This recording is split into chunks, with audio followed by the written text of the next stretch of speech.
sesungguhnya Allah sangat berat siksaannya. Ini mungkin sebagai landasan pula bagi kawan-kawan SPM dalam melaksanakan kegiatannya, ya, dalam humanitasnya, mengimplementasikan nilai-nilai daripada humanitasnya. Nah, kemudian webinar ini pula sebagai landasan bagi teman-teman semuanya untuk menyambut daripada bulan suci Ramadan, ya. Karena kita ingat, ya, bola-balik, ya.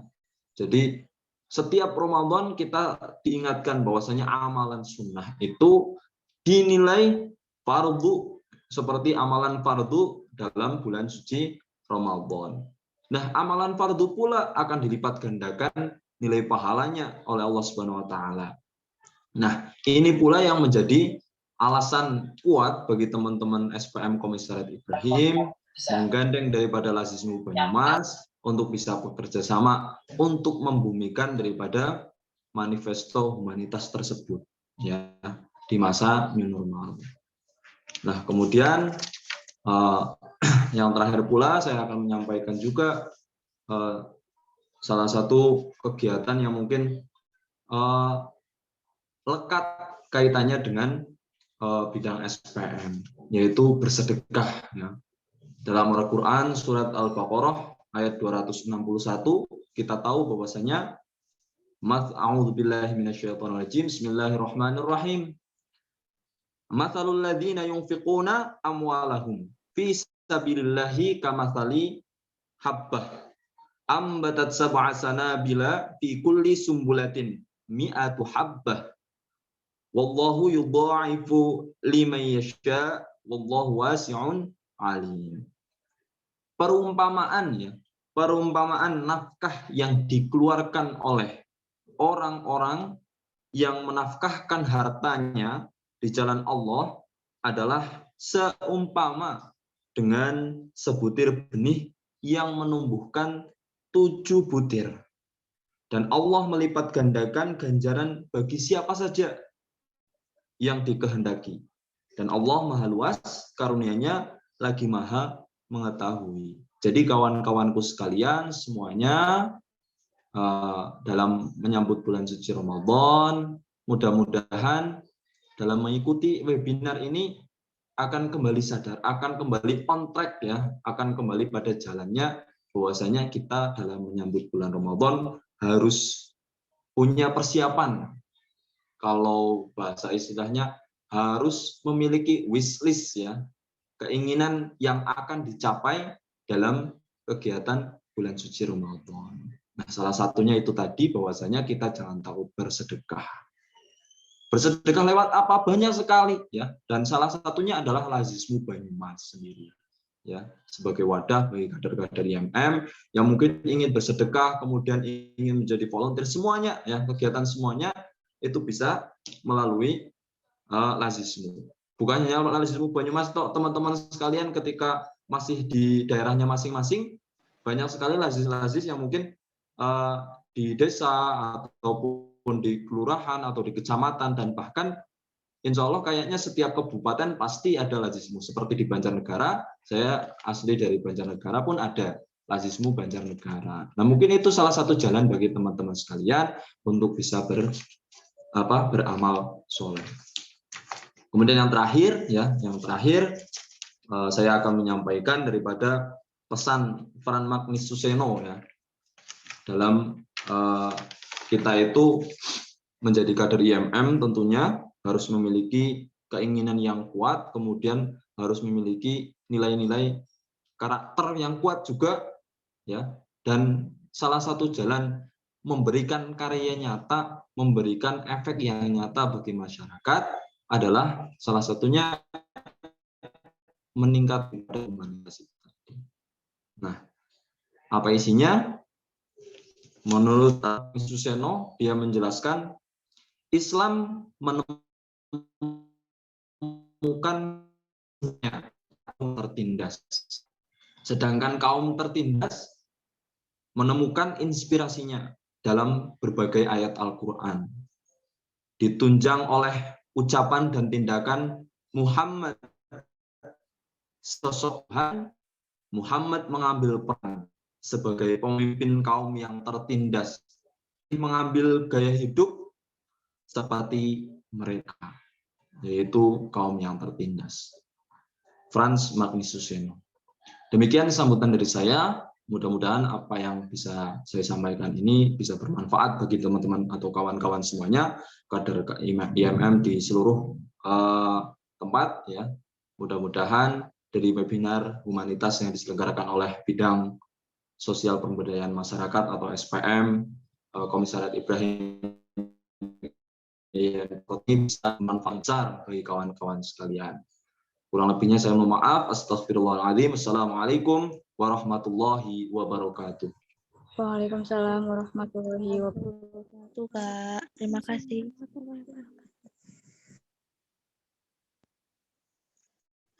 Ya, terima kasih kepada Om Ali yang sudah memberikan sambutannya. Langsung saja memasuki acara yang kedua, yaitu penyampaian materi oleh pembicara kita, beliau Kakanda Sabarwaluyo SE. Sebelumnya saya akan membacakan CV dari beliau.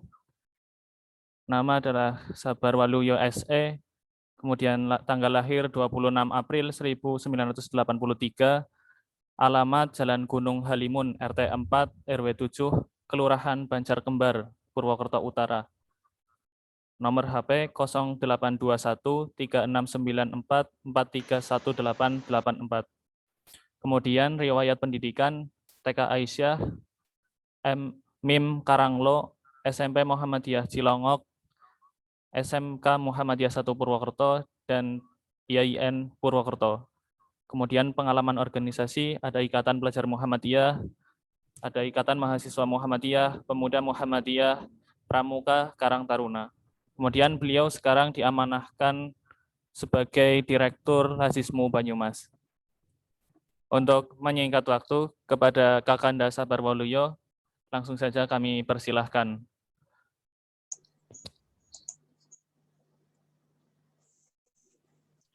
Bismillahirrahmanirrahim. Assalamualaikum warahmatullahi wabarakatuh. Waalaikumsalam wabarakatuh.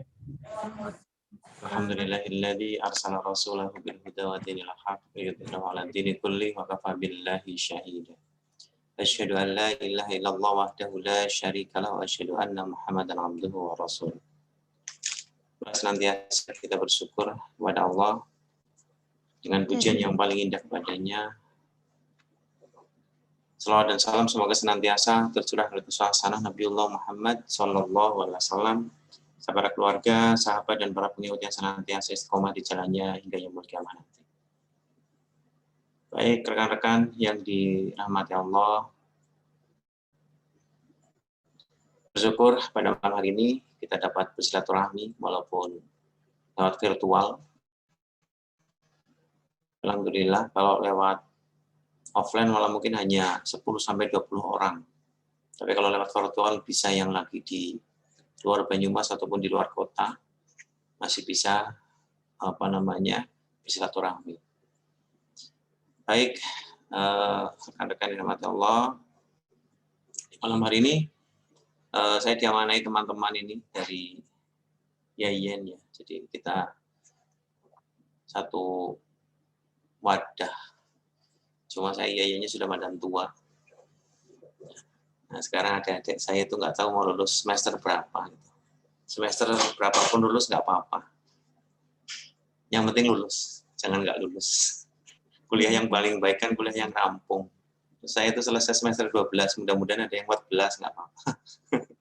Yang penting selesai. Baik, rekan-rekan, di malam hari ini saya sama teman-teman IMM untuk ngobrol masalah humanitas ya. Nanti ada beberapa slide yang saya sampaikan, cuma lebih banyak nanti kita eksplor materi. Jadi humanitas ataupun humanisme ini menjadi perbincangan hangat itu ketika satu, mendekati Ramadan. Kedua, ketika ada bencana alam. Itu pasti akan ramai untuk masalah itu. Nah ini bagaimana peran kita sebagai kader muda Muhammadiyah untuk ikut bukan cuma asal tahu apa itu humanitas, humanisme, pengertian tinggal di cari di Google aja itu selesai itu masalah kalau hanya pengen tahu. Cuma bagaimana kita membumikan konsep dari humanisme ini. Sebentar saya share screen dulu.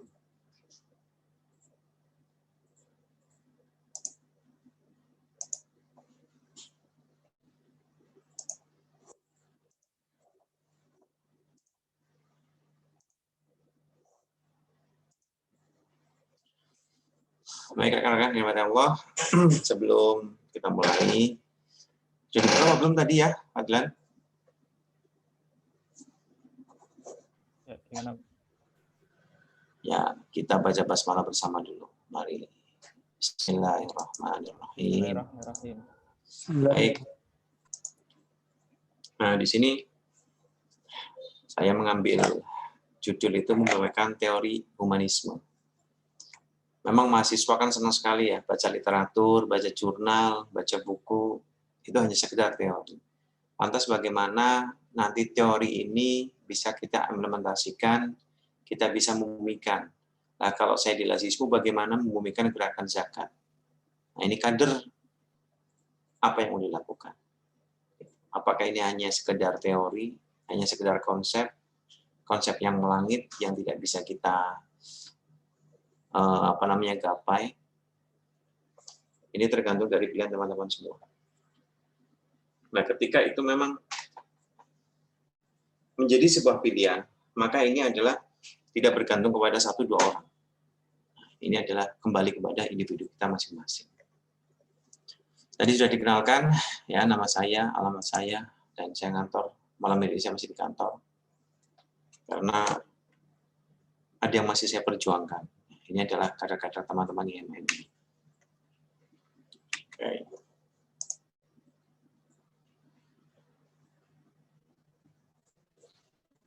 Sebelum ke materi, nah ini terima kasih sudah men-follow Instagram kami. Nah, saya punya Instagram 2. Silakan teman-teman untuk follow di Instagram kami di Lazismu Banyumas dan juga di Instagram saya, karena Instagram saya dengan Lazismu ini terkoneksi. Nanti akan saya ceritakan apa pentingnya teman-teman itu men-follow Instagram dari Lazismu dan dari saya sendiri. Saya tunggu ya nanti. Oke. Iya, Pak. Yang pertama adalah tugas manusia. Tadi sudah Ustadz Dwi Ali Susanto ini sudah mendalil ya berapa ayat. Gitu. Saya hanya akan menyampaikan beberapa ayat, dan tentunya karena saya bukan Pak Guru agama, jadi mungkin tidak sefasih yang memang kuliahnya di langsung. Cuma kita tetap sama, dia. Nah, ini adalah ayat yang fenomenal, di mana adalah manusia adalah wa ma khalaqtul jinna wal insa illa liya'budun. Aku tidak menciptakan jin dan manusia melainkan agar mereka beribadah kepadaku.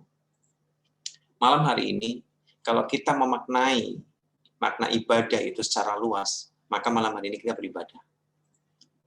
Ketika teman-teman hanya mengartikan ibadah itu hanya sholat, puasa, zakat, haji, nah, itu adalah ibadah yang pastinya kita hanya artikan secara sempit. Ibadah secara luas, salah satunya malam hari ini kita adalah sedang bersilaturahmi. Kita sedang menuntut ilmu. Ini adalah ibadah. Nah, ibadah yang lain apa? Banyak sekali. Ibadah ini ada beberapa dimensi.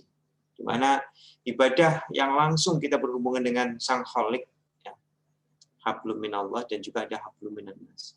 Di malam hari ini mungkin kita akan lebih banyak membahas untuk bagaimana ibadah kita antar sesama manusia.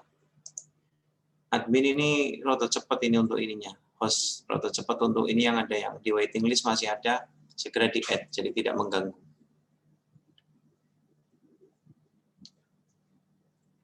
Jadi apakah memang betul malam hari ini kita beribadah? Ya, ketika ada ibadah, ada perintah, maka jelas ada pahala dan juga ada dosa. Ketika sebuah perintah beribadah kita lakukan, maka Allah langsung berikan reward kepada kita. Tapi ketika ibadah itu kita tinggalkan, apalagi ibadah makhdhah, maka kita akan mendapatkan dosa dari meninggalkan perintah itu.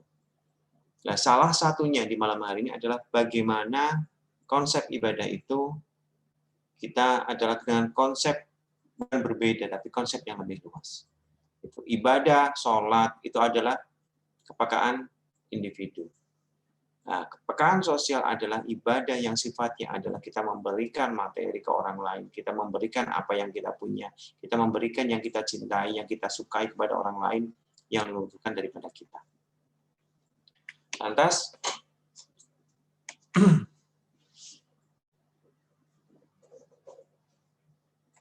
nah, kita masuk ke humanisme. Humanisme ini adalah pertama, secara arti, humanisme adalah bagaimana kita memanusiakan manusia. Nah, sekarang zaman seperti ini kita tidak tahu bagaimana kita memanusiakan manusia. Sebenarnya konsep kalau di istilah Jawa itu banyak sekali. Ya. Banyak anak muda sekarang yang seul adab. Mengkritik pimpinannya, mengkritik pemerintah, tetapi kita tidak dengan cara yang baik. Nah, kebanyakan kita pemuda itu seul adab. Kenapa? Karena kita kurang belajar tentang akhlak. Bagaimana akhlak kita menghargai teman-teman kita, bagaimana akhlak terhadap sesama, bagaimana akhlak terhadap orang tua, kemudian bagaimana akhlak terhadap guru-guru kita. Coba di tetangga sebelah kita, ketika ada seorang santri itu sedang berbicara dengan yainya, itu matanya tidak jelalatan, dia matanya pasti akan menunduk ke bawah, tangannya dipegang di depan, dia akan menunduk, bukan karena dia takut, tapi karena dia takzim. Dia tuh takzim, kepengen mendengarkan apa yang diberikan nasihat oleh kiainya. Kemudian humanisme juga disebut sebagai apa? Bagaimana merubah rasa simpati menjadi empati. Yang tadinya kita hanya melihat kasihan, tapi bagaimana kita merasakan. Ketika kita melihat kelaparan, kita hanya melihat dan kita tidak action, itu bukan mahasiswa. Yang namanya mahasiswa ketika melihat kesusahan, kesengsaraan itu tidak jual. Contohnya apa kalau kita menjual? Contoh, ada kakek A, itu narik gerobak di sepanjang jalan Purwokerto. Kakeknya itu difoto. Tujuan kita baik sebenarnya, untuk mencarikan bantuan untuk kakek A itu terus. Tetapi apa? Langkah yang kita ambil itu salah, itu tidak memanusiakan manusia. Ya, tetapi kita malah mempermalukan si kakek A itu. Coba, ketika kita mau melakukan sesuatu yang baik, ya dengan yang baik. Ketika mau kita menolong orang yang memang susah, coba tolonglah dengan cara yang baik, bukan cara kita memfoto, kita mengirim ke semua teman-teman kita, grup-grup WA, dan juga kita sebar di website atau yang lain-lain. Nah, apakah ini benar? Konsep yang kita memanusiakan manusia ini benar? Nah, pasti teman-teman sering lihat, ya ada ini kena penyakit ini dijual. Itu saya istilahnya dijual kalau saya.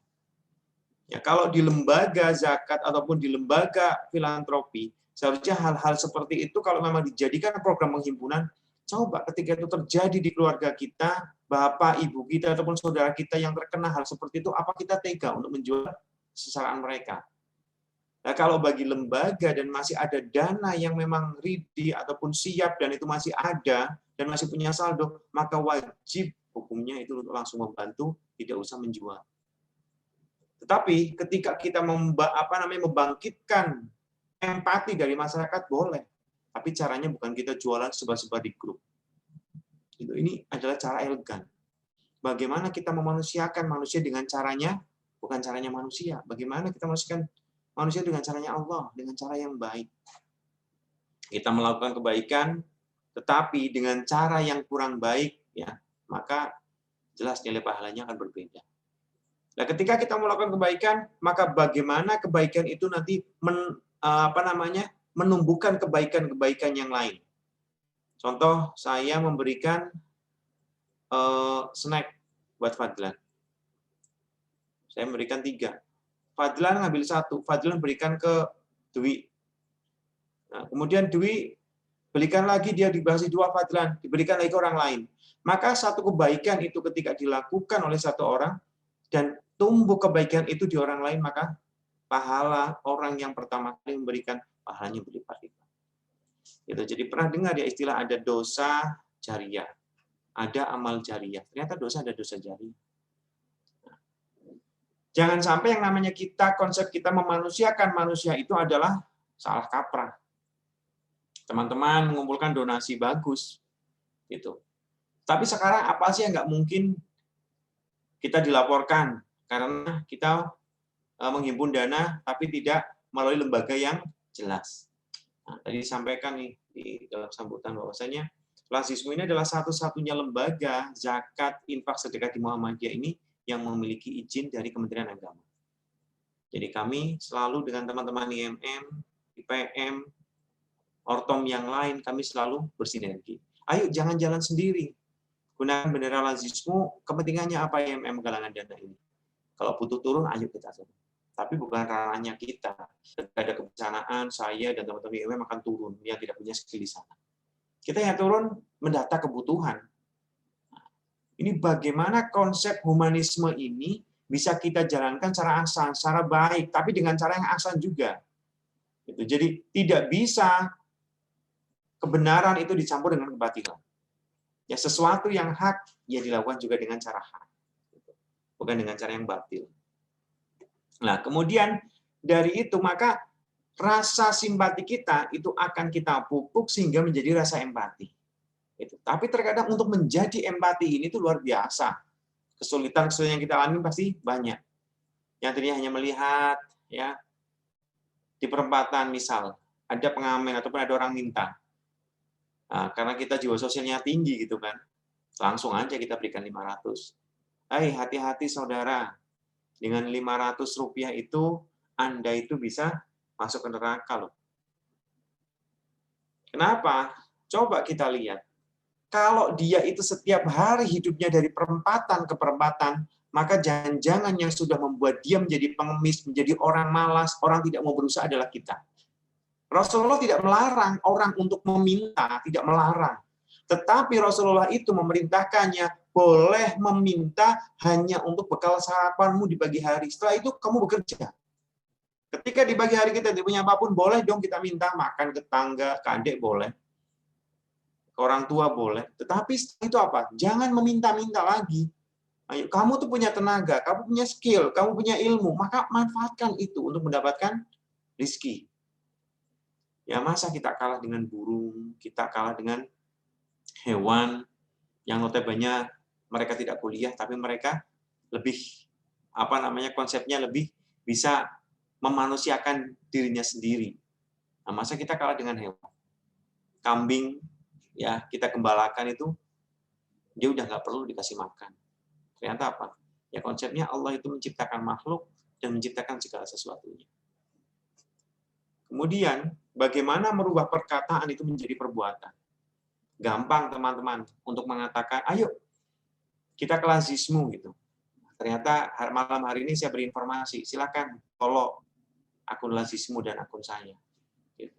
Nah, bagaimana teman-teman itu tahu dan makan cinta dengan Lazismu, cinta dengan Muhammadiyah, sementara tidak mau berteman. Sekarang zamannya bagaimana media sosial itu kan menguasai kita. Bagaimana kita itu juga berperan akan kemajuan ataupun kemunduran dari lembaga yang dimiliki Muhammadiyah. Tahun ini saya 10 tahun di Lazismu. Pertama kali saya masuk ke Lazismu itu kantor ukuran 2,5 kali 2 meter. Tidak punya apapun di Lazismu. Tetapi saya punya impian. 5-10 tahun ke depan saya punya gedung. Saya harus sekian penghimpunannya, itu saya punya impian. Saya punya visi. Jadi dalam hidup itu perlu dibangun visi. Kader itu harus punya visi. Setelah punya visi jelas, silakan atur strategi, yaitu misi. Nah, ketika kita punya visi, tidak mempunyai misi, maka nonsen. Tidak bisa diwujudkan.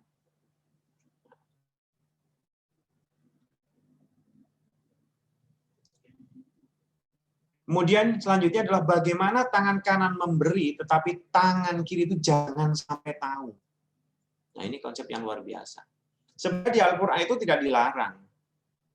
Bersedekahlah kamu secara terang-terangan. Kemudian bersedekahlah kamu secara sembunyi. Konsep yang sini dimaksud adalah bagaimana kita itu menjaga perasaan para mustahik. Ketika kita menjadi donatur untuk memberikan bantuan, mending nama saya tidak usah tampil di acaranya. Biar orang-orang itu senang. Yang biasa kenal dengan sayanya, pagi Pak Sabar, pagi Pak, biasa. Tidak harus ketemu saya, pegang tangan saya, cium tangan saya, tidak perlu. Itu bagaimana saya itu berzakat, berinfak, bersedekah itu dengan ikhlas. Biar Allah itu akan membalas dengan caranya Allah. Jadi ketika tangan kanan memberi, bagaimana tangan kiri itu tidak tahu. Nah, kebanyakan kita, ya, kalau di lembaga itu wajib. IMM menghimpun dana wajib. Hukumnya untuk memberikan laporan kepada masyarakat. Maka ketika melakukan penghimpunan dana, penggalangan dana, ada berita penggalangan dananya, kemudian ada berita penyerahan penggalangan dana ke lembaga. Jangan sampai tidak dilaporkan. Dikiranya nanti Dwi sama Fadlan ini yang menghabiskan uangnya untuk makan-makan. Jadi minimal itu grup internal yang melakukan penggalangan dana bersama. Berapa dana yang dihimpun, dananya dikemanakan. Jadi kalau teman-teman IMM ada kegiatan di bulan Ramadan, silahkan bersinergi dengan Lazismu. Jadi bukan tidak perlu modal. Yang namanya Gen Ramadan itu adalah kegiatan charity. Kebanyakan kegiatan-kegiatan bikin sembako segala macam itu melelahkan juga menghabiskan waktu serta menghabiskan dana. Nah, maka bagaimana kita menghimpun dana, menyalurkan dana dengan cara yang baik.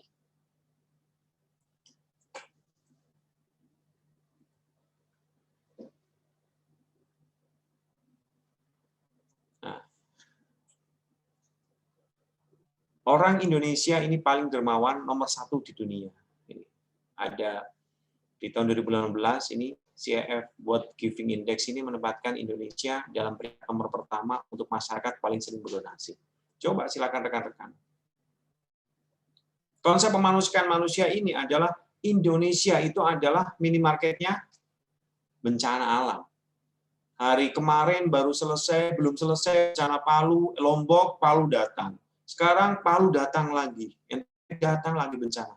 Tetapi coba rekan-rekan datang ke rumah saudara-saudara tetangga untuk penggalangan donasi. Insya Allah mereka tidak mungkin menolak. Assalamualaikum Bu, Waalaikumsalam. Bu, barangkali donasi nih untuk banjir Palu, puting beliung Palu. Mereka nggak mungkin nolak. Oh ya, anak 5.000, nyong 2.000, mas, kian 1.000, saya kata itu pasti mereka mau. Kenapa? Orang Indonesia itu adalah orangnya nyahnyok. Terutama orang Jawa.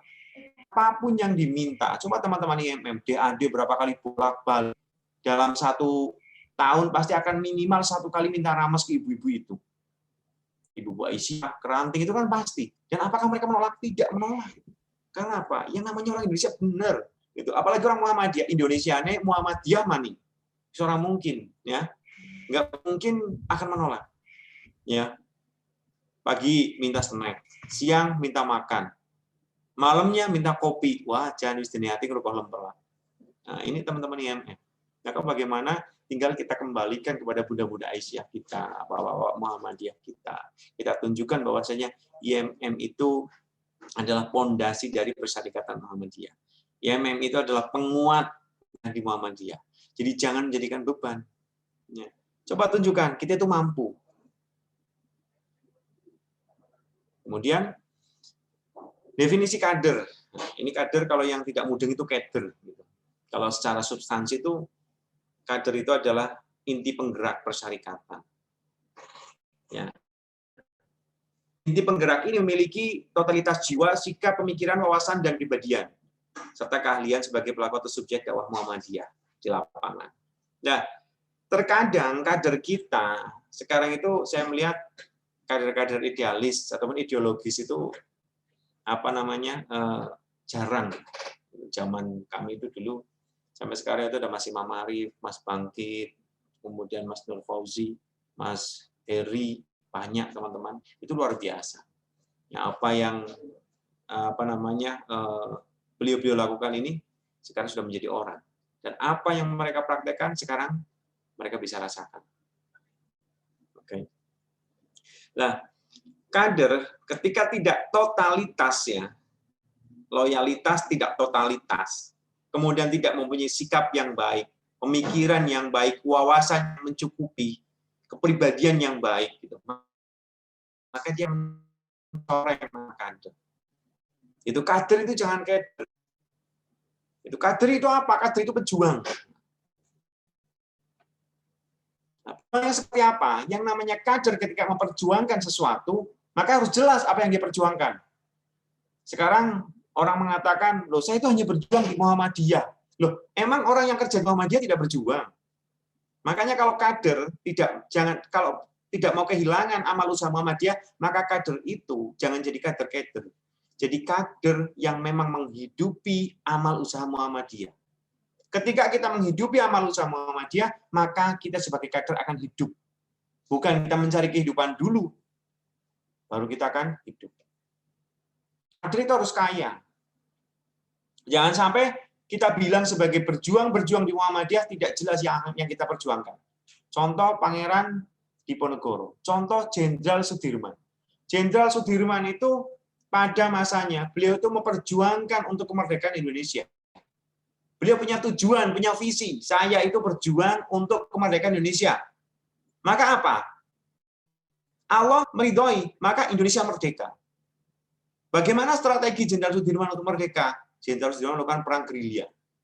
Dengan segala kemampuannya, dengan segala keterbatasan beliau karena sakit beliau, tetap karena keinginan beliau adalah Indonesia merdeka, maka Indonesia merdeka. Lah, kita yang sebagai kader Muhammadiyah apa yang kita perjuangkan sekarang? Diskusi tanpa ujung, tapi tidak ada yang dilakukan. Kita ramai hanya di forum ilmiah, sementara ketika kita keluar forum, kita tidak ilmiah. Nah, ini bagaimana kita menjadi kader yang memang bukan kader-kader. Kader yang jelas mempunyai tujuan, apa yang diperjuangkan. Saya sebagai kader Muhammadiyah, saya masuk ke Lazis Muhammadiyah tahun 2011, saya berjuang untuk memajukan Lazis Muhammadiyah. Maka 10 tahun kemudian saya sudah bisa merasakan Lazisme itu seperti ini. 165 juta tahun pertama, saya masih sangat ingat. 2010 Oktober kita himpun sampai Oktober 2011. Lazisme hanya 165 juta, teman-teman. Kemudian 2015 saya naik jadi direktur, waktu itu masih 2,5 miliar. Kemudian saya kuatkan visi saya kuatkan strategi saya, kemudian saya kuatkan tim saya. Sehingga apa? Kami di Lazisme membangun tim yang solid, kemudian kantor yang memang representatif, profesional, amanah, sehingga apa? Sampai di tahun 2020 kemarin kami bisa menghimpun dana di angka 9,1 miliar. Karena apa? Yang namanya segala sesuatu, perjuangan itu harus jelas apa yang diperjuangkan. Yang jadi teman-teman harus sedikit tahu. Saya itu dari ruangan 2 kali 2,5 meter itu memulai Lazisme dengan teman-teman. Saya, Mas Tunggu, Mas Nur Hasbi, Mas Herdi, itu memulai dari 2 kali 2,5 meter. Nah, sekarang ketika teman-teman melihat kantor yang bagus, ya gagah, segala macam, ada yang mengatakan doa sabar, senang itu tinggal menikmati, ya tidak tahu perjuangan. Saya 10 tahun bangun Lazisme. Jadi bukan saya itu duduk manis, ya tinggal menikmati fasilitas, tidak ada. Segala sesuatu harus diperjuangkan. Nah, kader itu adalah penerus dan juga pelangsung. Bagaimana kita bisa menjadi penerus persyarikatan? Kita bisa menjadi pelangsung persyarikatan. Ketika saya di Lazisme duduk terlalu lama sebagai direktur, maka tidak ada kaderisasi. Ya 2 periode cukup, tidak ada periode ketiga. Biarkan kader-kader saya muncul. Ketika ada kader muncul, Sabar Walu yang baru, itu maka kaderisasi saya berhasil. Namun menyiapkan kader ini itu bukan sesuatu yang gampang. Ya dari sekarang malam hari ini 57 yang datang, saya nggak tahu nanti siapa yang mau dekat dengan kami di Lazisme. Nah, siapa yang akan follow akun Lazisme, men-follow akun saya, itu juga saya tidak tahu. Nah, ini adalah langkah awal, langkah paling mudah. Yuk teman-teman, kayaknya malam hari ini nggak ada yang nggak punya HP deh. Dan nggak ada yang nggak punya Instagram. Kenapa? Teman-teman, saya minta untuk follow akun saya dan akun Lazisme. Ketika teman-teman follow akun Lazisme itu adalah, kalau istilahnya adalah, Anda itu adalah selemah-lemahnya iman atau selemah-lemahnya bantuan. belum bisa berinfak, belum bisa berzakat, belum bisa berdonasi, minimal yuk kita jadi ikuti akunya Lazis dan juga akunya Sahabat. Kenapa? Biar ketika ada informasi apapun kita ikut menebarkan kebaikan dari akun tersebut. Kita ikut melakukan share ulang segala macam kemana yang kita punya, minimal dari satu kebaikan yang kita lakukan akan menghasilkan beratus bahkan beribu-ribu dan berjuta-juta kebaikan yang kita lakukan. Nggak tahu, siapa tahu besok ketika kita di hari perhitungan ternyata apa? Oh, ternyata dulu itu saya jadi masuk surga. Kenapa? Ada satu kebaikan yang saya tanamkan, saya share. Ada berita rumah tahfidz, ternyata ini rumah tahfidznya itu anak semuanya hafid Al-Quran. Oh, luar biasa kita. Itu nggak tahu. Ternyata pada waktu itu saya share, ada infak zakat, saya share ke grup, ternyata ada yang ngasih 1 miliar, dan itu orang yang semua tertolong. Tidak jadi kelaparan, luar biasa. Jadi kunci kita adalah doa dari orang lain. Ketika tidak ada doa dari orang lain, maka kami di Lazismu, yang berjuang di Lazismu juga tidak mungkin akan mengalami kemajuan besar seperti ini. Kemudian, peran kader di masyarakat itu seperti apa? Apa yang sudah kita lakukan di masyarakat? Apalagi masa pandemi. Ya, dulu biasa kita ketemu nongkrong, sekarang semua dana kita terserap untuk beli kuota. Yang mending nggak makan daripada nggak punya kuota, iya nggak? Iyalah, daripada sarapan kalau kuotanya habis kayaknya aduh hidupku hancur. Sekarang itu teman-teman mending kehilangan ketinggalan dompet apa ketinggalan HP. Pilihannya pasti yang mending nggak ketinggalan dompet, nggak ketinggalan HP, Mas gitu. Tapi kalau saya, dompet saya ketinggalan nggak ada masalah, tapi kalau HP saya ketinggalan masalah. Kenapa? Karena seluruh transaksi keuangan saya ya, itu ada di HP. Nah, kalau dompet itu malah ngisi duit itu. Nah, sekarang itu orang itu punya duit, punya informasi di HP. Itu makanya dengan kecanggihan HP yang kita miliki, maka bagaimana kecanggihan-kecanggihan itu bisa memang memanusiakan manusia. Ya, jadi kita manfaatkan sebaik mungkin bagaimana HP itu bermanfaat dan bisa melahirkan kebaikan-kebaikan yang lain. Kemudian, apa yang kita lakukan untuk menolong orang lain? Kalau kita tidak bisa menolong dalam bentuk dana, dalam bentuk sembako, dalam bentuk yang lain, maka minimal tolonglah dengan perbuatan baik kita melakukan share kepada grup-grup yang lain. Like, comment, share, nggak ada masalah. Subscribe, nggak ada masalah. Daripada kita tidak melakukan apapun. Tapi kalau coba teman-teman melihat TikTok, Instagram, lihat video, itu bisa sejam bertahan. Hanya double klik saja untuk melakukan, kita menyukai berita tersebut atau yang lain, itu kita masih sangat berat. Nah, ini bagaimana kita melakukan kebaikan tanpa kita mengeluarkan sumber daya yang kita miliki. Minimal kita memanfaatkan jari jemari kita. Besok jari-jari kita akan menjadi saksi. Dulu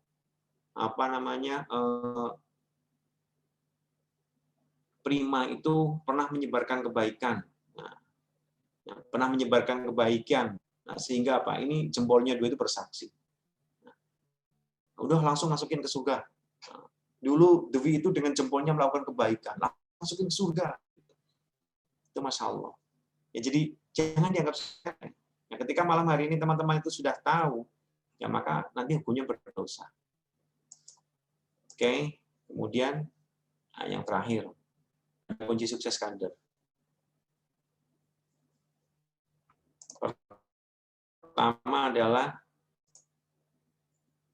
silakan nanti dibuka Quran Surat Muhammad ayat 7. Ini selalu saya menjadi motivasi bagi teman-teman amil ataupun teman-teman yang lain.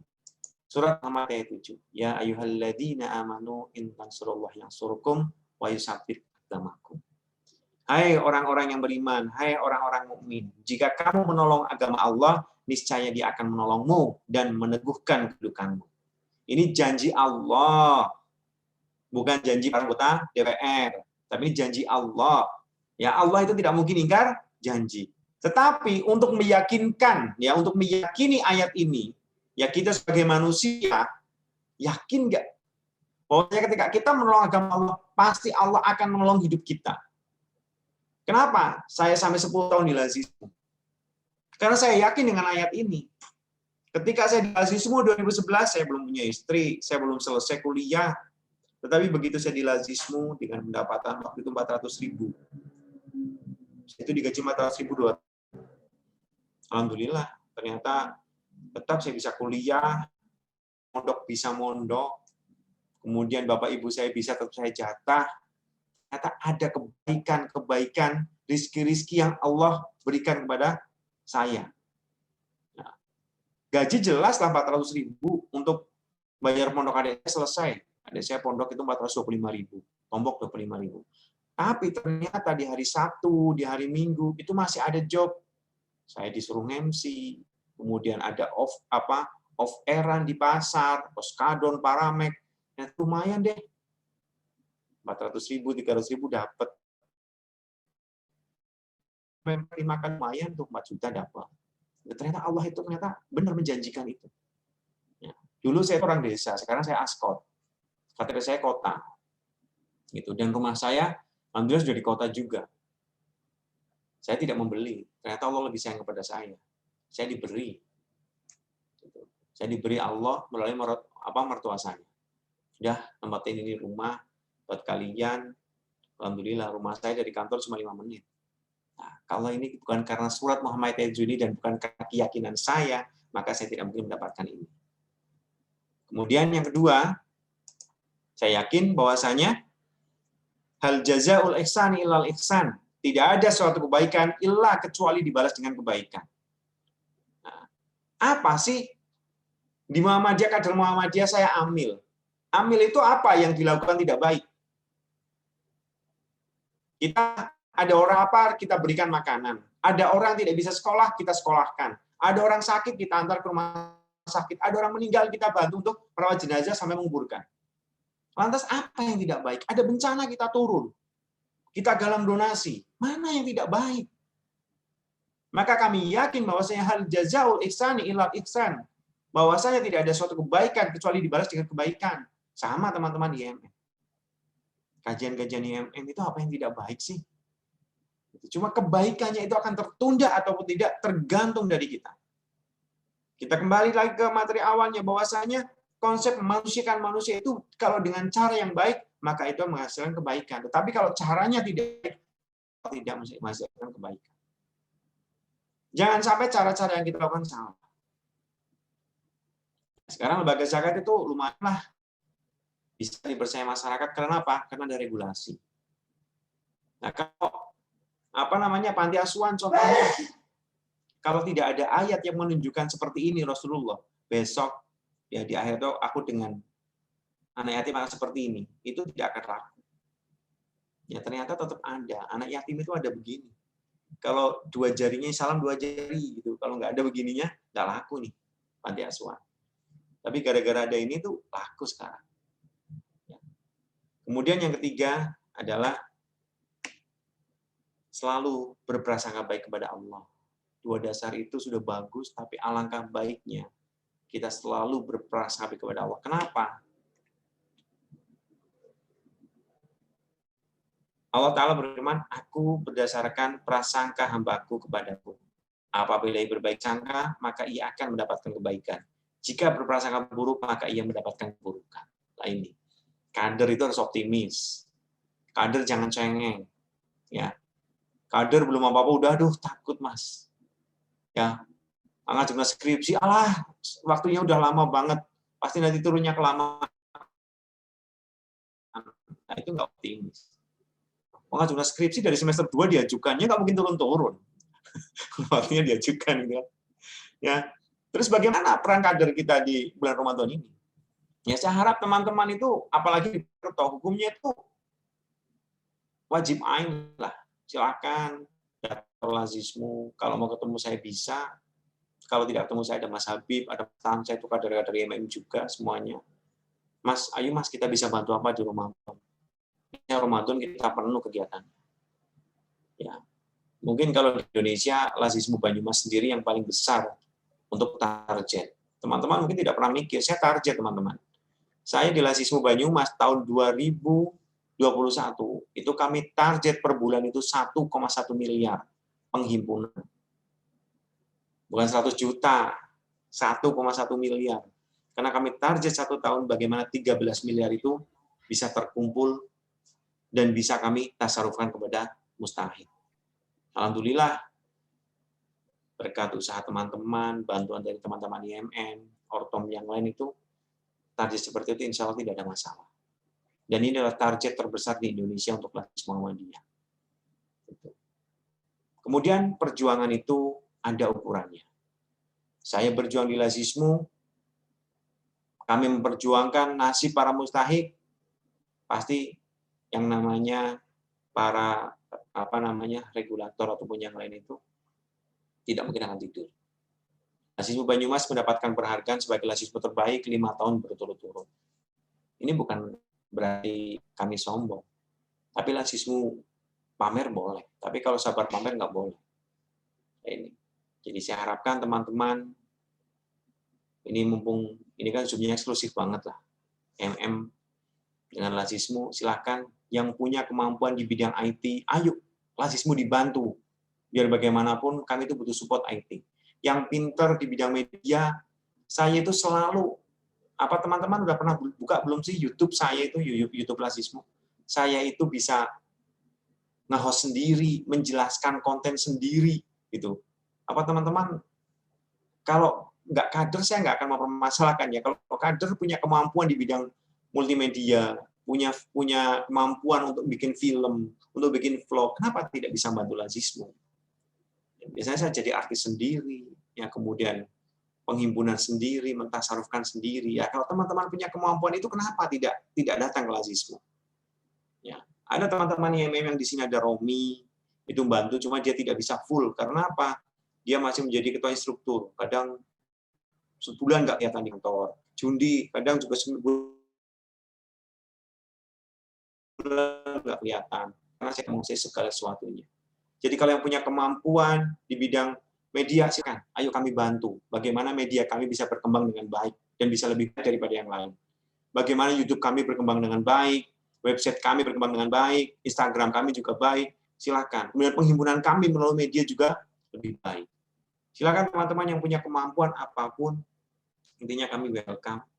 Bagaimana teman-teman IMM itu bisa memberikan apa yang dia miliki.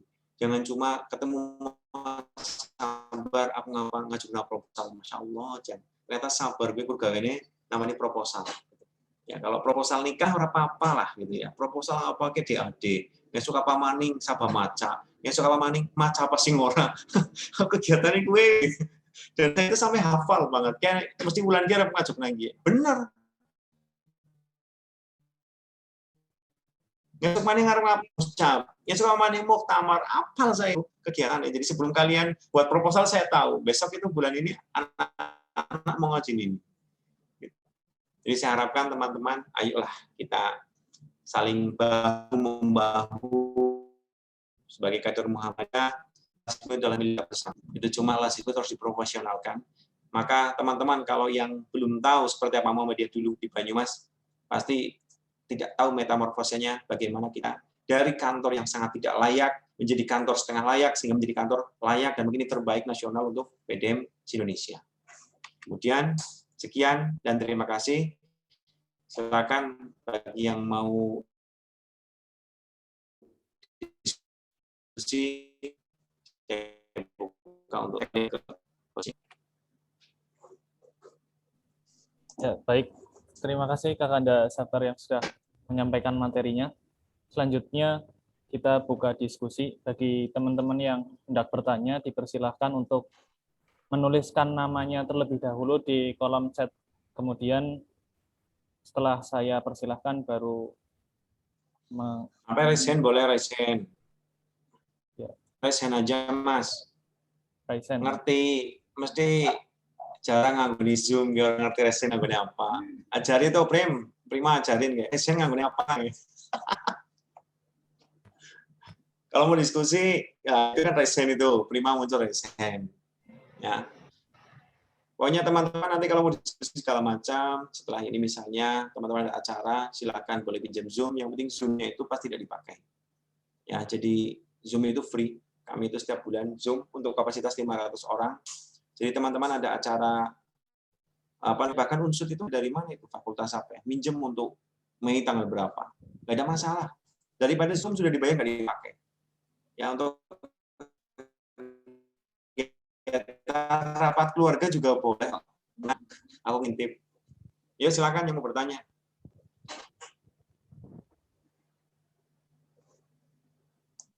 Kalau tidak, alhamdulillah nih jam 9 pas selesai.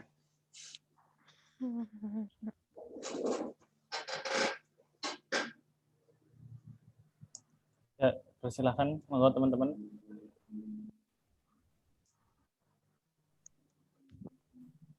Yang saya takutkan itu sebenarnya pesertanya cuma join terus ditinggal pergi nih. Jadi nggak ada suaranya. Boten, Kak. Boten. Gimpun, tanglet mawon. Didiskusikan.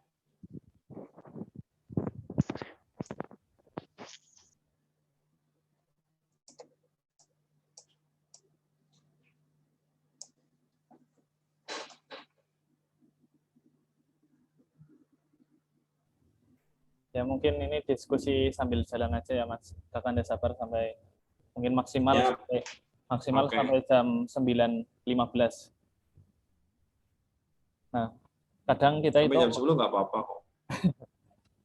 misal kadang kita menjadi kader ya di tingkat ranting atau cabang itu kita sebenarnya malu mau ikut aktif gitu karena kita sebagai remaja gitu masih usia muda gitu yang aktif sudah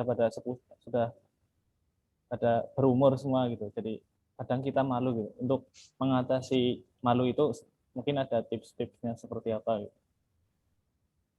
Terutama misalnya ketika Ya, sekarang harusnya nggak usah malu. Sekarang kan udah pakai masker, Mas. Jadi nggak usah malu. Kalau ke kantor, nggak usah malu. Semua itu berproses. Makanya ketika teman-teman itu malu, karena tidak pernah ke kantor. Tetapi kalau sudah ke kantor, sudah kenal dengan sahabat, gitu. Kayak ini kan kalau saya orangnya galak banget. Tapi kalau sudah kenal, insya Allah ada kegiatan apa, ada kegiatan mampir, habis sholat asar tetap mampir. Itu. Ini karena apa? Sebenarnya ini bagaimana teman-teman ini bangun personality branding. Itu. Kenapa tadi itu saya sebutkan ada IG saya? Itu. Karena di situ bagaimana sosok direktur Lazisme itu muncul. Gitu. Bagaimana sahabat Polo itu ketika upload di IG-nya Lazisme biar match dengan IG saya. Makanya personality branding itu penting. Ya, nggak ada kayaknya foto-foto saya yang di share Lazisme itu nggak gagah. Gitu. Foto saya itu saya selalu sering foto itu sama anak-anak, sama Mas Tan saya itu selalu difoto. Mas Sabar, foto yuk, ayo foto. Tek banyak. Ada apapun itu bagaimana, maka dia akan tampil di forum, dia akan tampil di audio.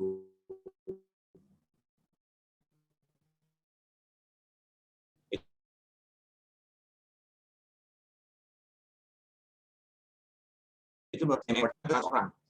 Ya, tolonglah ketika misalnya memang anak muda gitu, tapi saya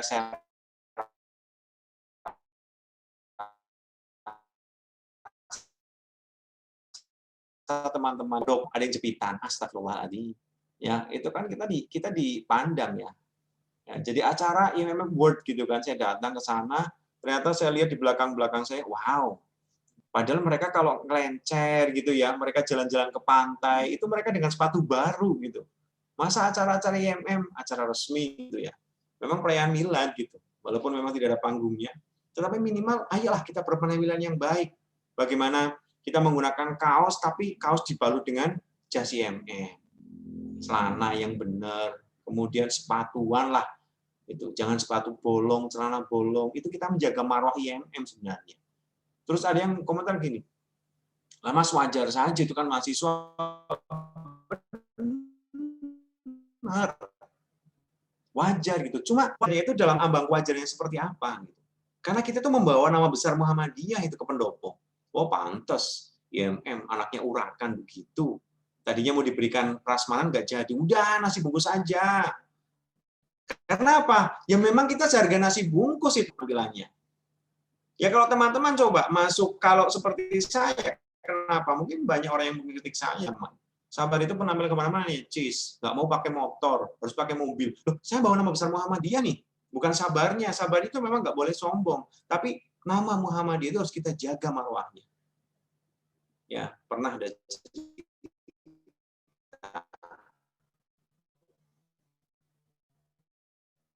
di sebesar itu,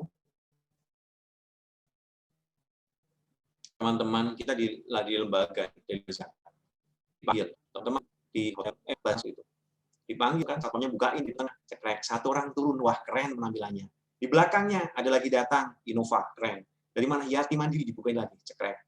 Di belakangnya lagi ada Fortuner lagi, dari mana? Lembaga zakat yang lain. Nah, PKP Avanza, brandingnya besar banget, dipanggil. Lazis Muhammadiyah, dibuka pintunya, bral, 6 orang yang masuk. Masya Allah, yang turun dari mobil. Itu kan apa namanya, yang nggak elok gitu, karena kita tidak bisa bagaimana membangun personality branding yang bagus. Jadi sebagai kader IMM itu saya rasa perlulah kader IMM berbenah mengenai penampilan. Coba teman-teman kuliah masuk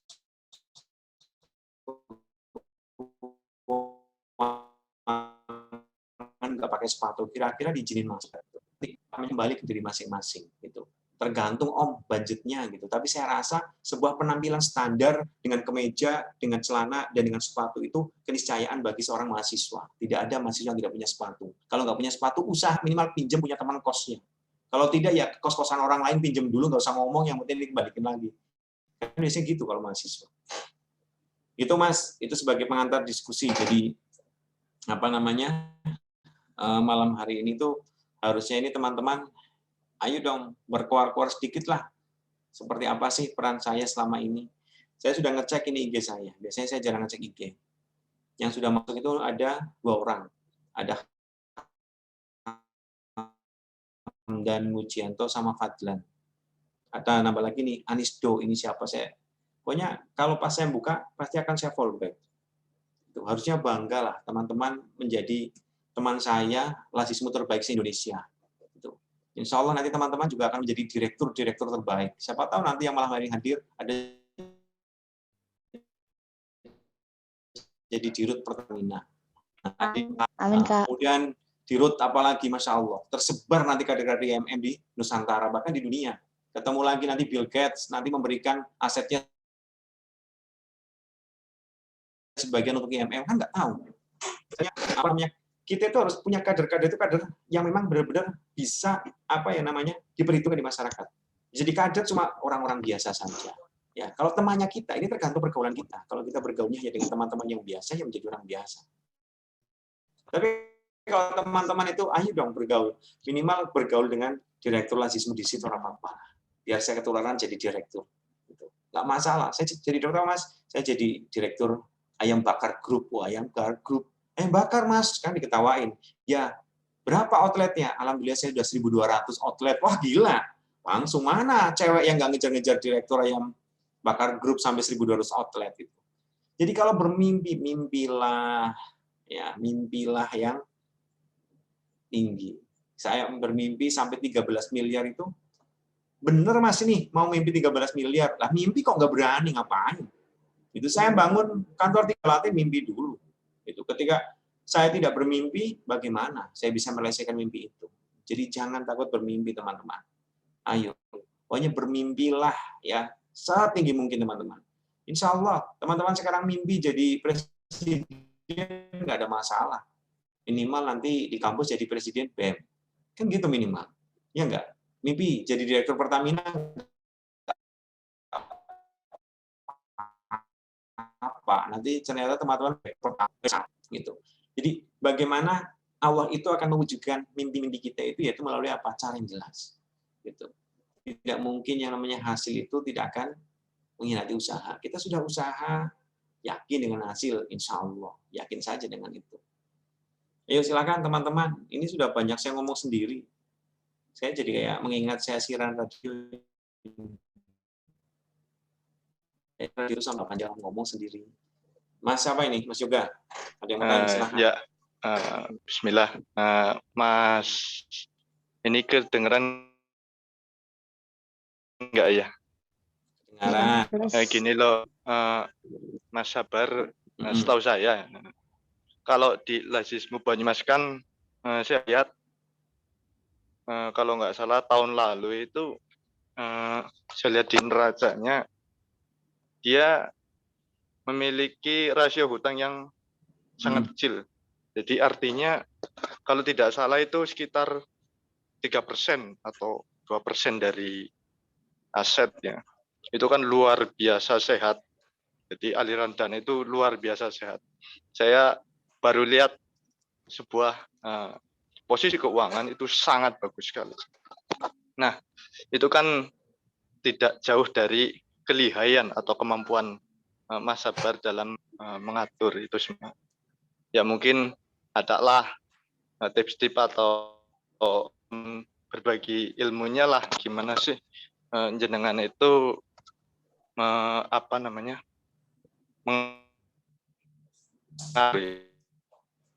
ya sehat, sangat bagus dan jarang ditemui itu. Nah, saya punya pernyataan satu lagi, itu biasanya kalau ada dana non halal itu biasanya buat apa ya? Dikemanakan gitu. Mungkin itu aja sih. Baik, terima kasih Mas Yoga Aditya. Dari mana nih Mas Yoga? Saya dari Pekuncen. Pekuncen, oke. Iya. Baik, dari mana nih? Komisaris mana? Dari Unsud apa UMP apa IMP? UMP. UMP. Oke, UMP.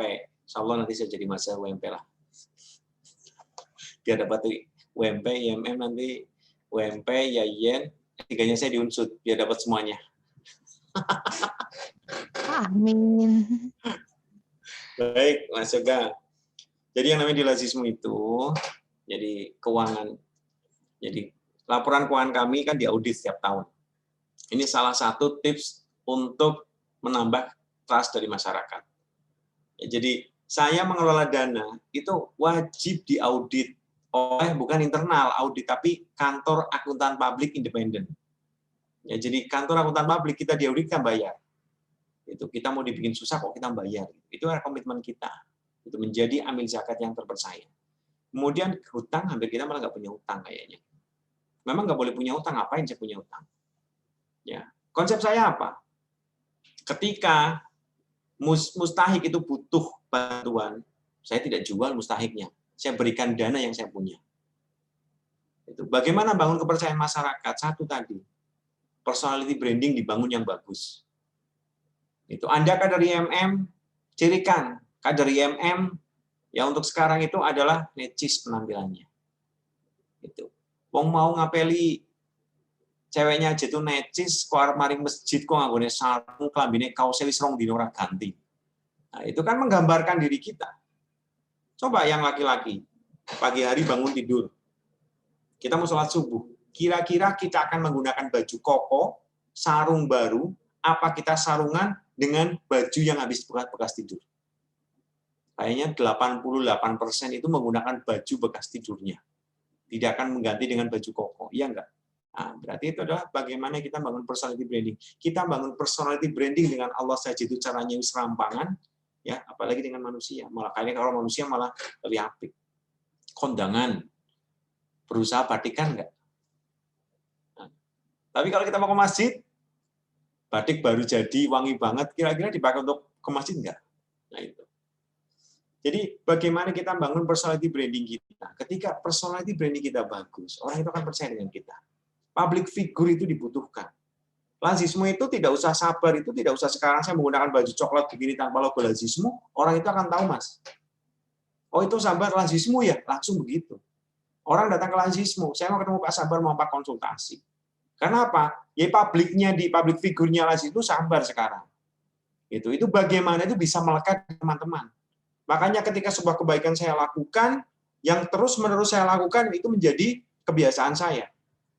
Tetapi Bagaimana saya menjaga diri saya? Ya, biar saya terhindar dari fitnah segala macam, itu kan tentunya juga ada godaan seperti itu. Ini jadi satu saja tips dari saya dulu, Mas. Perbaiki satu penampilan diri. Penampilan diri dari wong Jawa kan ajining diri ana ing saka busana, nek ajining diri ana ing raga. Nah, ajining raga ning saka busana. Jadi bagaimana kita berpenampilan yang layak. Ya, kalau mau acara IMM bagaimana orang itu bisa menghargai. Ketika kita menghargai orang lain, maka kita dihargai. Ketika saya bangun gedung ini bukan berfoya-foya. Ya, saya bangun gedung begini adalah apa? Saya menjaga marwah persyarikatan. Coba ketika teman-teman kegiatan ada acara teman-teman IMM dari luar kota datang ke sini masuk kantor PDM, wah keren kantornya, teman-teman bangga nggak? Itu. Jadi saya membangun ini adalah untuk kepentingan kita bersama, sehingga ketika personality branding kita itu bagus, maka orang itu salut dengan kita. Tapi apa? Personality branding itu juga harus diikuti dengan knowledge. Nah, knowledge-nya harus sering baca. Sekarang teman-teman saya yakin sering baca. Itu baca WhatsApp itu pasti paling sering daripada baca Quran lah. Nah, baca WhatsApp 3 jam, 4 jam itu kayaknya nggak capek. Tapi ketika baca Quran baru 2-3 ayat aja udah capek. Kan gitu. Pinter, Pak. Ya, curhat, kayak Mas Sabar curhat gitu. Kalau saya baca WA lebih suwe daripada baca Qurannya sih. Nah, terakhir adalah, jadi 3 ya. Yang terakhir adalah skill. Bagaimana personality branding yang bagus, kita bungkus dengan knowledge. Knowledge kita bungkus dengan skill yang bagus. Itu menghasilkan attitude. Ya, jadi, orang berpenampilan keren, dengan jas, dengan dasi, meliwis, ditanya untuk menjadi pembicara, dia bingung lalalolo. Berarti knowledge-nya tidak ada.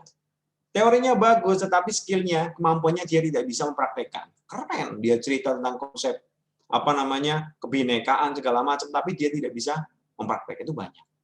Nah, kalau saya balik, kalau saya cerita dengan mahasiswa jurusan zakat itu adalah bukan saya ambil dari teori, tapi bagaimana praktek kita tarik ke teori, sesuai enggak? Gitu. Jadi kalau saya kan praktisi, gitu. Saya bukan dosen, saya bukan guru, tapi ketika saya mengajar di kelas-kelas seperti itu, bagaimana ranah praktek saya kita tarik ke teori. Itu akan sesuaikah ataupun tidak, kita gantung nanti hasil temuannya. Itu ya Mas Yoga ya. Oke, Mas yang lain, Mas Prima, silakan. Oke, Assalamualaikum Pak Sabar. Ya. Waalaikumsalam warahmatullahi wabarakatuh. Waduh, ini pesertanya banyak banget ya Pak, ada sekitar 60-an. Ya, targetnya teman-teman itu terpenuhi. Ya, luar biasa ya. Ya, semoga bermanfaat Pak, ilmu yang di-sharingkan tadi luar biasa sekali gitu. Nah, ini melanjutkan tadi pertanyaannya Pak Sabar itu tentang personality branding ya. Nah, tapi kita tahu untuk saat ini kan mahasiswa-mahasiswa sekarang ya Pak ya, itu berbeda sama yang dulu ya. Ya Bapak tahu sendiri gitu. Karena beda zaman, juga beda kebiasaan dan lain-lain gitu. Nah, yang mau saya tanyakan, menurut Bapak nih, bagaimana caranya supaya kader-kader muda ini supaya punya visi yang besar, namun punya semangat juga untuk mencapai itu gitu. Kebanyakan anak-anak muda sekarang punya visinya besar, namun udah minder. Contoh tadi ada pertanyaan nih, gimana kader ke masyarakat tapi malu. Nah, ya udah lakuin aja, nanti malunya hilang kan, sederhana gitu. Tapi faktanya malah seperti itu. Apalagi nih kalau dari Unsud sendiri ya, ini banyak juga memang mahasiswanya cerdas-cerdas, pinter-pinter ahli, namun ketika udah lulusan gitu ya, sudah lulus sekolah atau kuliah itu di masyarakat, dia bingung loh. Cenderung padahal kan yang diharapin masyarakat itu, ini ada lulusan mahasiswa nih, bisa aktualisasi gitu. Nah, kira-kira bagaimana Pak menyikapinya? Terus yang kedua, tadi Bapak bilang, kenapa kita nggak bergaul sama orang-orang yang keren gitu? Syukur-syukur bisa temenan sama Bill Gates. Waduh, itu hebat banget tuh Pak. Itu cita-cita saya juga tuh. Nah, yang saya mau tanyakan, ini Pak, bagaimana supaya kita ini bisa percaya diri ya, supaya bisa tahu potensi kita sendiri di era pandemi kayak gini nih. Kan banyak orang yang sekarang di era pandemi tutup Pak impiannya. Karena banyak kan fokus sama masalah, tapi solusinya nggak ada. Mungkin itu dulu aja sih Pak. Ya, takut kebanyakan nanti. Saya banyak banget sih nanti. Kalau banyak nanti kita kontakkan aja ya Pak ya. Ya, Oke, terima kasih Pak. ya, sama-sama. Oke Mas Prima, terima kasih. Baik, ini pertanyaan itu minder. Salah satu minder. Bagaimana sih tips kita biar tidak minder? Teman-teman, sedikit saya beritahu. Saya itu ketika SMP, itu saya tidak punya teman. Saya itu tidak aktif organisasi, IPM, saya tidak aktif. OSIS, saya minder. Saya itu hanya punya teman, laki-laki paling 5, kebanyakan cewek. Itu. Saya minder sekali, tidak punya teman, dan saya itu bodoh di SMP. Boro-boro ranking saya itu biasanya ranking 54 dari 83 siswa. Keren banget kan ranking saya banyak. Nah, ternyata apa? Allah itu tidak akan merubah nasib suatu kaum apabila kamu itu tidak mau berubahnya sendiri, itu kan jelas ya. Nah, 98 saya lulus SMP. 2 tahun saya tidak sekolah, 99 2000. Nah, ternyata di situ adalah titik balik saya untuk menjadi manusia sebenarnya. Jadi 98 itu saya diajak guru saya itu untuk ngajar TPQ. Nah, kami punya santri ada 200-an. Saya diajar bagaimana nutup drum band. Saya diberi 1 TK, ini Mas, TK diajari drum band. Saya mulai 1 TK, 25.000 1 TK. Saya dapat 2 TK, dapat 3 TK sampai 10 TK. Ya, 10 TK kali 25.098 itu masih lumayan, 250.000 itu 1 bulan saya dapatnya.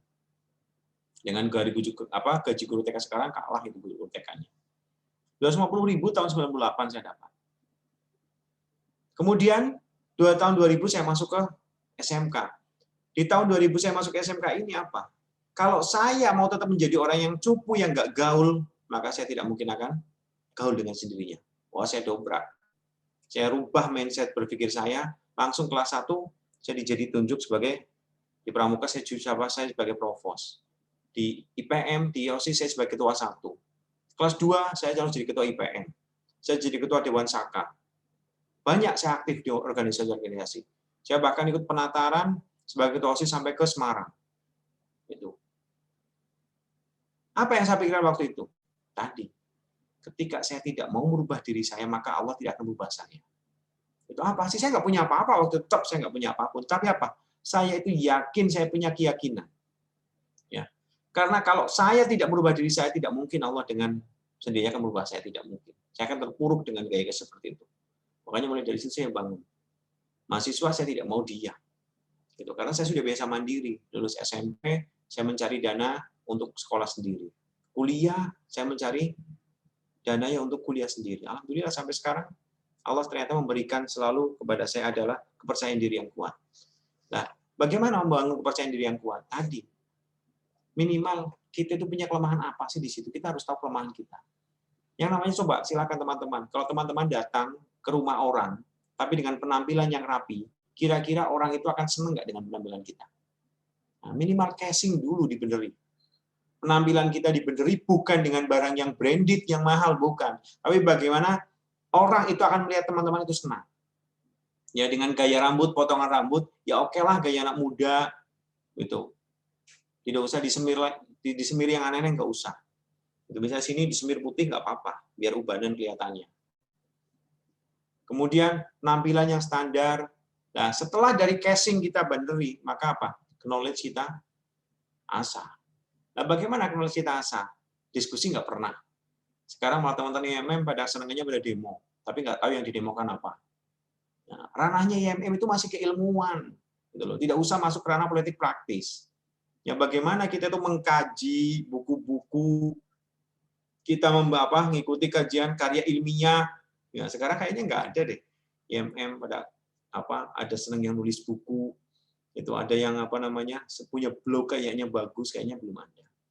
Ini jadi minder ataupun tidaknya kita itu adalah karena diri kita, Mas. Itu karena knowledge kita itu kosong. Oke. Kemudian ini ada pertanyaan yang di chat nih, satu nih.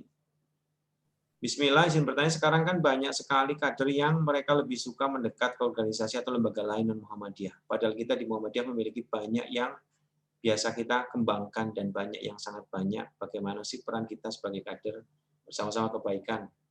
Oke. Kemudian ini teman-teman, memang benar kader-kader kita itu ada yang bangga, lalu yang bangsa lain ada. ada yang ke ACT, ada yang ke dompet duafa gitu. Ya menurut saya sih sebenarnya karena dia kurang gaul saja. Jadi teman-teman yang sekarang malam hari ini hadir aja mungkin baru ketemu saya malam hari ini. Oh ternyata ini Mas Sabar ya, ternyata kader sama-sama kader ya, itu pasti banyak. Termasuk Fadlan itu baru ketemu saya berapa kali. Ya, jadi karena kita itu kurang move on, kita menjadi katak dalam tempurung. Kalau dulu kami di lazismu hanya katak dalam tempurung, saya itu merasa paling gagah, paling keren ilmunya, saya tidak mau belajar ke lembaga lain, mungkin lazismu Banyumas tidak akan sebesar ini. Jadi bagaimana saya membangun kepercayaan ke masyarakat ini adalah lazismu Banyumas itu memang benar-benar harus profesional.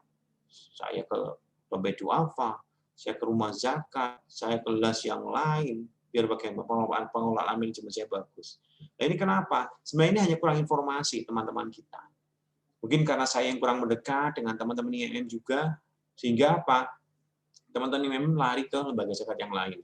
Menghimpun dana kemanusiaan tidak diserahkan ke lazismu, serahkan ke yang lain. Itu hanya kurang gaul saja itu menurut saya.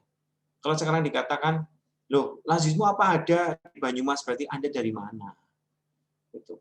Ya peran kita itu setiap hari, YouTube kita setiap hari tampil, kemudian amil-amil kita setiap hari turun, ya bukan turun ke jalan, kita nggak boleh turun ke jalan gitu. Nanti dikira anak IMM mau demo. Ya kan, jadi kalau kami lazismu langsung turun, eksekusi ke tempat-tempat.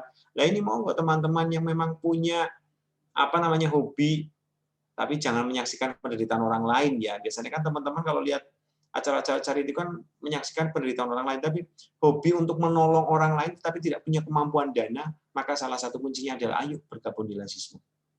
Kami butuh relawan, surveyor, ya untuk survei kelayakan mustahik. Kemudian kami butuh relawan yang suka tantangan untuk fundraising, silakan. Dan jangan lupa teman-teman IMM yang ada di IAIN, UMP ataupun unsur itu sudah banyak yang kita bantu untuk beasiswa mereka. Itu jangan minder lah, beasiswa dari lazismu fakir miskin apa enggak ada. Mahasiswa itu bukan dapat beasiswa fakir miskin, tapi mereka dapat biaya hidup sambil. Jadi beda. Fakir miskin itu ranahnya mereka yang masih SMP dan SD. Tapi kalau untuk mahasiswa tidak ada beasiswa fakir miskin. Adanya beasiswa ibu sambil. Mungkin begitu rekan-rekan, senang sekali malam hari ini saya bisa bercerita panjang lebar. Gitu. Insya Allah saya doakan teman-teman semuanya menjadi orang yang sukses ya untuk keluarganya utamanya dan juga untuk lingkungan. Dan saya tunggu kapan pada mau silaturahmi. Nggak harus dikoordinir 3-4 orang, 5 orang boleh. Cuma kalau mau saya silakan WA. Mbok saya nggak di tempat, sayang.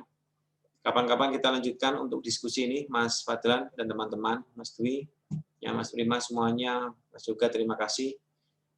Mungkin ini yang dapat saya sampaikan untuk malam hari ini, karena sudah jam 9:30, saya belum di rumah. Ya, jadi saya mohon maaf atas segala kekhilafan. Mungkin kalau saya ngomong itu kadang terlalu menggebu-gebu. Ini mudah-mudahan menularkan semangat saya di dalam menyampaikan materi dan mudah-mudahan teman-teman tidak bosan. Suatu saat mudah-mudahan kita bisa ketemu lagi. Saya mohon maaf atas segala kekhilafan. Astagfirullahaladzim. Assalamualaikum warahmatullahi wabarakatuh. Waalaikumsalam warahmatullahi wabarakatuh. Terima kasih.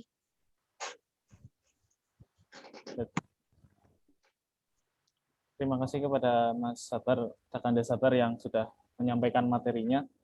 Sedikit menyimpulkan bahwasannya kita sebagai kader IMM tentunya harus bisa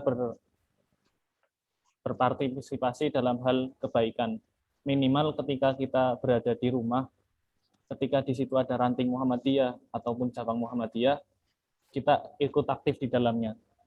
Untuk urusan malu, karena mungkin sampai saat ini kita ada yang belum aktif di ranting ataupun cabang, tinggal ikut saja kegiatannya. Nanti dari pengurus pun akan terbuka gitu. Terlebih nanti waktu Ramadan itu kan ada penghimunan zakat, kemudian pentasaruhan zakat, dan lain sebagainya, itu diharapkan teman-teman aktif di dalamnya.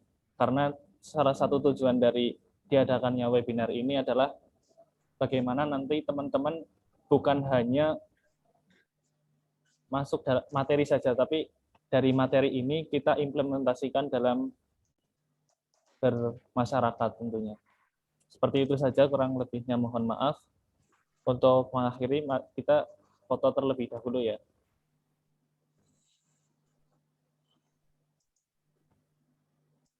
Kalau bisa on kamera semuanya ya. Jika berkenan. On kamera kalau memang memungkinkan. Kalau nggak memungkinkan ya pertengahan kabeh.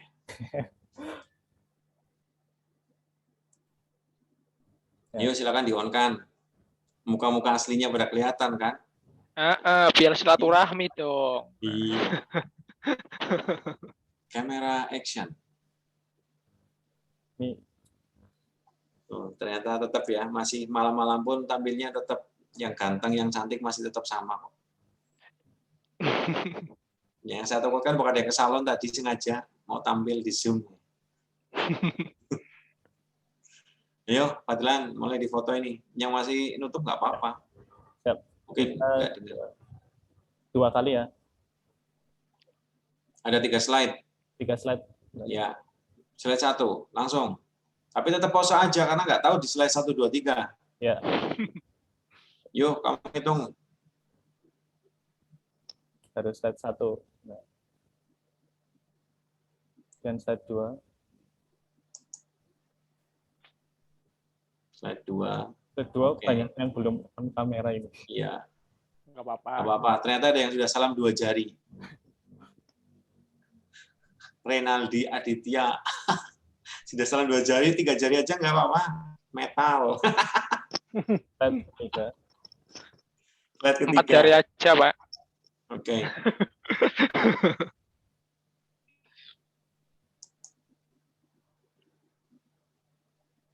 Oke. Terima kasih ya teman-teman semuanya. Kakanda Sabar Waluyo tentunya. Terima kasih. Jazakumullah khairan katsir. Marilah kita tutup acara pada malam hari ini dengan bacaan hamdalah. Alhamdulillah. Rabbil alamin. Dan kita sempurnakan dengan doa kafaratul majlis. Subhanakallahumma wa bihamdika asyhadu an la ilaha illa anta astaghfiruka. Kurang lebihnya mohon maaf. Wabillahi taufiq wal hidayah. Fastabiqul khairat. Wassalamualaikum warahmatullahi wabarakatuh. Waalaikumsalam warahmatullahi wabarakatuh. Oke. Oke. Makasih Kak Sabar. Baik, Ya, pamit makasih ya. Kak Sabar. Ya, Ya. Assalamualaikum. Silakan dilanjutkan rapat internal boleh kok. Mau sampai besok pagi nggak apa-apa. Siap. Demi masa.